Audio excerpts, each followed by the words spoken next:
ngrit këmbët përpjet edhe ti do mbetesh shtatzan. Shpeshherë na pyesin se sa e vërtetë është që nëse mban këmbët ngritur pas marrëdhënies mund të ngelesh më shpejt shtatzan. Ngritja e këmbëve lart mbas marrëdhënies intime duke menduar se mbetesh shtatzan, në fakt nuk është se ka ndonjë bazë shkencore. Por nëse ndihet rehat, ajo grua le t'i mbaj këmbët lart, sepse mendojnë që do shkoj spermatozoidi më shpejt në qafën e mitrës.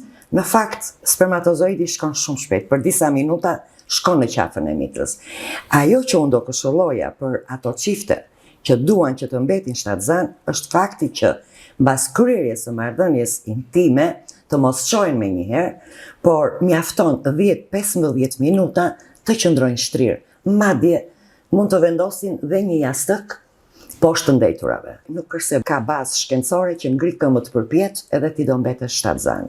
Që të mbetesh shtatzan, duhet që të kryen ato marrëdhëniet intime me dëshirë, duhet që çifti të ketë rënë dakord, pra të jenë dakordsuar për ardhjen e një fëmije në jetë dhe duhet të përcaktojnë ato ditët e ovulacionit që të mbeten shtatzan.